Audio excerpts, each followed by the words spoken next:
Menu হয়ে গেছে তোমার? হ্যাঁ। কি বানিয়েছো? কিছু ভাত দিচ্ছি,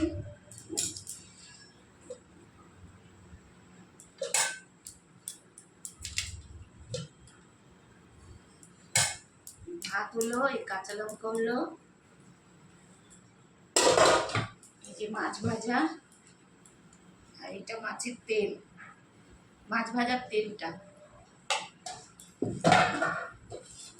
কি বানিয়েছো? এখানে নুন নিলাম। আর এবার এবার মাছ ভাজা দিয়ে আগে কি কি আর এই যে কালকের সজনা ডাঁটার চচ্চড়ি, আর এটা পাবদা মাছের ঝোল, আর একটু মাছের মাথা দিয়ে বানিয়েছিলাম কুমড়ো, এই রয়েছে। আর এদিকে আজকে বানিয়েছি এটা পুঁই মিটুলি, এই যে পুঁই মিটুলি বানিয়েছি, মানে এই কি বলে এটা, মাছের তেল মাছের তেল দিয়ে পুঁই মিটুলি বানিয়েছি। চলো খাওয়া যাক। হ্যাঁ, তোমাকে দিয়ে রাখো, নাও না, বলতে থাকো। হ্যাঁ, চলো বন্ধুরা, তাহলে বলতে আমরা খাই। থাকো। হ্যাঁ, খেতে থাকি। আমার ভাত বাড়া হচ্ছে।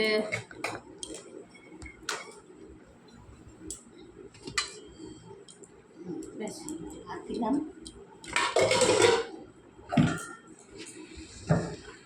মাছ একটু ব্যাস ব্যাস ব্যাস লঙ্কা দিয়ে দিয়েছি, নাও নুন, এবার খাও।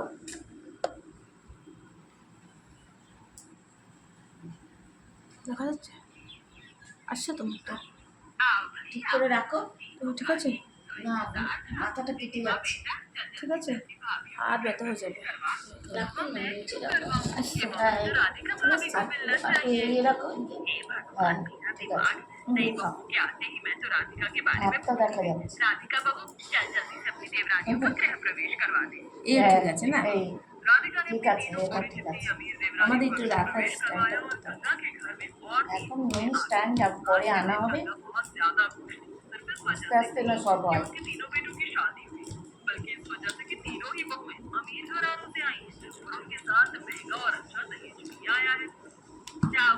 काफी रात हो गई, अब तुम सभी जाकर अपने अपने कमरों में आराम कर लो। ठीक कहा माजी आपने, अब तो बहुत दर्द कर रहा है, अब सोना चाहिए। हाँ हाँ, जाओ आराम करो। गंगा अपनी बहुओं से कुछ ज्यादा ही अच्छे से बोल रही थी। वही अपनी तीनों को उनके कमरे तक ले गई और उनके कमरों में बिछे हुए महंगे सामान को देखकर खुश होने लगी। हाँ, मेरी तो किस्मत चमक गई, अपने बेटों की शादी बड़े घरानों की लड़कियों से करवाकर। सामान के बारे में मैंने कभी নিচে তো ওই দিয়ে হেলিয়ে দেবে তো। ঠিক আছে? হ্যাঁ, করে উঁচু করে খাও। माजी माजी ভালো তো। हाँ हाँ बाबू, अब क्या आप यहीं पर खड़ी रहेंगी? ना ना नहीं तब मैं तो बस जा ही रही हूँ। गंगा ऐसे बोलकर श्रुति के कमरे से आ गई। मन ही मन में अपनी बहू का दहेज देखकर बहुत ही ज्यादा खुश थी। जब वो नीचे आई तो उसने देखा कि उसकी মাছের পিসগুলো বড় বড় না আজকে? ये राधिका कहाँ चली गई? राधिका, राधिका बहू। বড় করে কাটিয়েছি। ছোট ছোট ভালো লাগে না কাটতে। अरे शादी का घर है, कितना सारा काम है और तू जाकर একটাই सो খাবো रही বরং। है? नहीं माँ जी, मैं सो नहीं रही थी, मैं तो बस थोड़ी सी अपनी कमर को सीधा करने के लिए गई थी। सो गई अब कमर सीधी? तो जल्दी से घर को साफ कर, सुबह को नई बहू में भी जागेगी तो ऐसा गंदा घर देखेगी। हाँ, अब तो काफी रात हो गई है, अब इस वक्त भाभी को भी आराम करने दो ना, सुबह को चारों भाभी साफ सफाई कर लेगी। तो सभी एक से बढ़कर एक ज्ञानी क्या बनते हो? मैंने कहा सफाई अभी होगी, बस अभी होगी। मैं पूछ नहीं रही हूँ, बता रही हूँ। मैं समझ गई, मैं अभी जल्दी से घर को साफ कर देती हूँ। बेचारी राधिका थकी हुई थी, लेकिन फिर भी उसने घर की सफाई की। रिद्धिमा को उसकी हालत पर तरस आया, इसलिए उसने भी राधिका की मदद करवाई। আচ্ছা, মেনু তো অনেক বেশি হয়ে গেছে। না, যে অনেক জিনিস হয়ে গেছে। ये तुम जाकर दो, रात आपके लिए भी है भाभी, और सारा दिन आपने मुझसे ज्यादा मेहनत की है। चलिए मिलकर इस काम को भी खत्म कर दें, उसके बाद साथ में चले जाएंगे। ठीक है। ननद भाभी ने मिलकर काम किया। गर्मियों की रात थी, दोनों की सफाई करते हुए पसीने में तरबतर हो गई। चलो सारी सफाई निपट गई, ठीक এসব कहा, পরিষ্কার लेकिन করে हम খাওয়া दोनों হয়ে যাবে। पसीनों में नहा गए। আবার কালকে আবার নতুন না, কালকে তো আমার উপবাসই, আমি খাবো না, তোমার যা থাকবে তুমি খেয়ে নেবে। अपने अपने कमरों में सोने को चली। সুখে আবার হোলি হচ্ছে, নতুন নতুন রান্না হবে, কি রান্না হবে আবার। फैन चलाया और लेकिन राधिका का कमरा बिल्कुल बंद था। उसके कमरे में कोई खिड़की नहीं थी और साथ ही उसके कमरे में बस एक पंखा था जो कि काफी पुराना हो चुका था और उसकी हवा भी ठीक से नहीं लगती थी। अरे नहीं, मुझे मेरे कमरे का दरवाजा खुला रखना चाहिए था। अब तो इससे इतना दुख हो रहा है कि सांस भी नहीं आ रही है। राधिका ने अपने कमरे के दरवाजे को खोला और पंखे को बाहर। उसके बाद वो बेचारी হ্যাঁ বন্ধুরা, कुछ ही देर में सुबह আমি একটু কুমড়ো দিয়ে খাচ্ছি। उसने सारे घर का काम संभाला।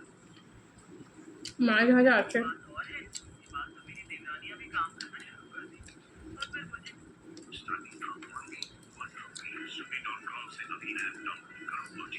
मुझे भी सहारा हो जाएगा। राधिका सोच ही रही थी कि कुछ समय बाद उसकी देवरानियां भी घर के काम करने लगी, लेकिन ऐसा कुछ नहीं हुआ। शादी के लगभग 1 महीने बाद तक भी उसकी देवरानियों ने किसी काम की जिम्मेदारी अपने ऊपर नहीं ली। गर्मी बढ़ चुकी थी, लेकिन ऐसे में भी सारा काम सिर्फ राधिका ही संभालती थी। আমার 2 পদ দিয়ে খাবার হয়ে গেছে, আমার এখন 1 পদ দিয়ে আসতে। আমি তো আস্তে আস্তে খাবো। यही काम छोड़ा है तो प्लीज ना मुझे बहुत गर्मी लग रही है। आपको दिख नहीं रहा कि इस वक्त मैं आराम খাই कर তাড়াতাড়ি, रही हूँ, आराम কিন্তু कर रही हूँ। আজকে মাছ আসবে মাছের মাছ। এই না কাটা দিতে গেলে তখন What the hell? आप कहना क्या चाहती हैं? और आपको मुझसे कौन से काम करवाने? देखिए एक बात जान लीजिए, घर के काम घर की काली पीली नौकरानियां ही करती अच्छी लगती है। और ज्यादा मेरे एसी में खड़े होने के बहाने मत उठिए। मैंने एसी बंद कर दिया है, इससे जाइए। হ্যাঁ মাছ ভাজা, बेचारी राधिका कुछ भी नहीं ডাল মাছ ভাজা। लेकिन उसकी बातें আজকে बेसी बानालाम ना, রয়েছে মেয়ে তো রয়েছে। लेकिन कहीं राधिका की क्या जरूरत थी उसे बहू से काम को बोलने की? हाँ पति क्या बोल रही है? तू मुझसे बेकार की शिकायतें मत कर। अगर ज्योति का श्रुति और मंजिका घर का काम नहीं भी करती है तो भी ठीक है। आखिर वो इतने अमीर घरानों से आई है, ना सारा दहेज लाई है, बस इतना ही काफी है उसके लिए। अपनी लालची माँ की बातें सुनकर रिद्धिमा हैरान रही।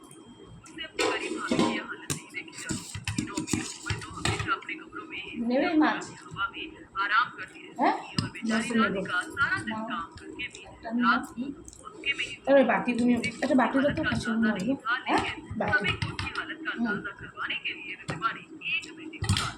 ওইটার जैसे মধ্যে ही কাটা रात हुई उसने अपने घर का व्यू उड़ा दिया। रिद्धिमा के भाई और बाप आज के दिन घर से बाहर थे, इसलिए किसी को पता नहीं चला कि आखिर हुआ क्या है। ये एसी और लाइट कैसे बंद हो गई? भाभी आप तीनों यहाँ आ गए। चलिए अच्छा है, आज मैंने सुना था बिजली में कोई काम चल रहा है, इसलिए आज सारी रात बिजली नहीं आएगी। क्या? तो अब हम रात को सोएंगे कैसे? बाबू अब तो जैसे भी हो सो जाना। लगता है अब हम सभी को हॉल में सोना पड़ेगा, क्योंकि कमरों में तो बिना पंखों और एसी के नींद नहीं आएगी, लेकिन हॉल बड़ा है, समझते ही होगा। सभी को ना चाहते हुए भी रिद्धिमा की बात माननी पड़ी। तीनों अमीर बहुएं और गरीब राधिका सभी अपने तकिए हॉल में ले आए और राधिका सारे दिन की लगी हुई थी। देर से ही उसे नींद आ गई, लेकिन तीनों आलसी और घमंडी देवरानियां और बाकी सास हल लेकर लगছে। जाग की नींद नहीं आ रही। किसी तरह करवटें बदलकर वो रात कटी और अगली सुबह जब ज्योति का वॉशरूम गई तो उसे वहां फ्यूज पड़े हुए दिखाई दिए। আর তুমি माँ जी, कोई बिजली नहीं काटी गई थी, हमें परेशान करने के लिए किसी ने ये साजिश দেখো বন্ধুরা পাবদা মাছ চাইছো তুমি ভালো হয়েছে। ये किसने किया? এসব দিয়ে খাবো, কুলবুটিকে কি দিয়ে খাবো আবার क्यों किया तूने ऐसा? বাবারে। हाँ मैंने किया। অনেক आप মেনু सभी হয়ে को যাচ্ছে। खाने के लिए হুম मैंने वही किया जो आप सभी राधिका भाभी के साथ करते थे। গরমকালে এখন বেশি माँ भाभी आप सभी को अपनी টক कहानी याद ডাল आती ना? लेकिन रोजाना আর একটু राधिका भाभी घर ভাজা के পোড়া सभी কিছু काम হলেই करके হবে। अपनी भट्टी जैसे कमरे में समय बिताती है। হুম क्या किसी को उनके दुख का अंदाजा আর है? পাতলা वो ঝোল হবে बेचारी रोज मेहनत মাঝে करती সাঝে। है, लेकिन फिर भी মাছের ঝোল भाभी মাছের ঝোল गर्मी में পাতলাই अपने ভালো काम से লাগবে, हाथ नहीं গরমকালে আর बटाती और इतना এই ভালো লাগবে না। अगर वो बेचारी भूले से अमीर भाभियों के कमरे में चली भी जाती तो अमीर भाभी अपने कूलर इसे बंद कर देती है। क्या ये अच्छी बात है? और आप अपनी ছোট अमीर মাছের ঝোলই ভালো লাগে। क्यों नहीं कहती है? क्योंकि ये अमीर घरानों से है। माँ ये मत भूलिए जो इसका मायका था, আজকে উঠেছিল বাজারে, और अब सभी ওই যে ওই মাছ बराबर है।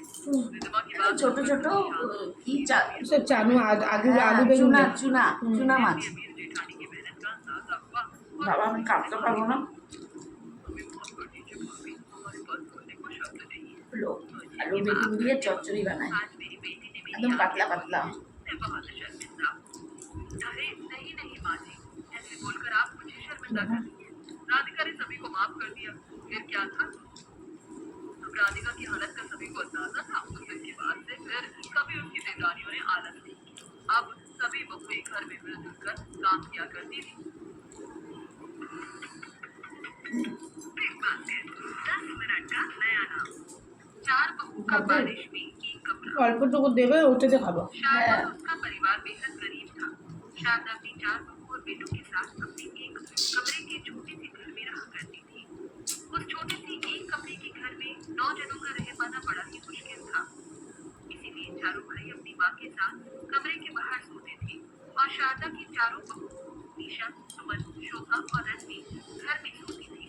ऐसे ही एक दिन, बेटा तुम चारों को नौकरी मिली है। देखो बहुत जल्द बारिश का मौसम शुरू होने वाला है। বাবা কাটার তরকারি রয়ে গেল। इस बार সেটা हमारा घर ওই যে बारिश के कहर ও রাত में খাবে অল্প। আই তো খাওয়া যায় না না, তারপর কইটা খাওয়া।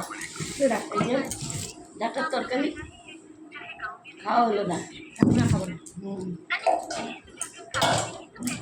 খাবে जाओ और बहुत सारे पैसे कमा कर लाओ। ऐसी किसी मैंने पहली बार देखी है जो पति के दूर जाने से इतनी खुश हो रही है। हाँ तो इसमें गलत ही क्या है? মাছের কাটা দিয়ে বানাই, सपा से शारदा के तीनों একটু তেল দিয়ে ভালো দেখলাম। पति को विदेश जाने के लिए मनाने लगती है। চিংড়ি अब মাছ इसी দিয়ে तरह से মাছের कुछ মাথা दिन बीत দিয়ে जाते हैं और ভালো आखिरकार লাগে। चारों भाइयों की नौकरी शहर में लग जाती है দিয়ে और বানাচ্ছি। वो चारों भाई एक साथ काम के सिलसिले में शहर चले जाते हैं। तो वहीं दूसरी ओर गांव में झमाझम बारिश शुरू हो जाती है। बारिश में गांव के कुछ लोग खुश কেমন होते हैं, লাগছে? तो वहीं शारदा जैसे ভালো कुछ হয়েছে। परिवार दुखी, जिसका डर था वही हुआ है। हे भगवान, ভালো হয়েছে इस না? साल ज्यादा बारिश मत करना। अरे शारदा बहन कैसी बात ভাবছিলাম कर কি रही हो तुम? बारिश না होगी পেলে तभी তেল तो अच्छी দিয়েই खेती বানাবো। होगी। तुम नहीं जानती क्या कि इस साल अच्छी खेती होगी? আমাদের গাছে ভালোই লাগছে। जानती तो मैं भी है, पर तुम मेरे घर की परिस्थितियों को तो जानती हो ना। চলো বন্ধুরা, দেখো তাহলে আমরা খেয়ে নিই। অল্প রয়েছে বাস লাস্ট এটা।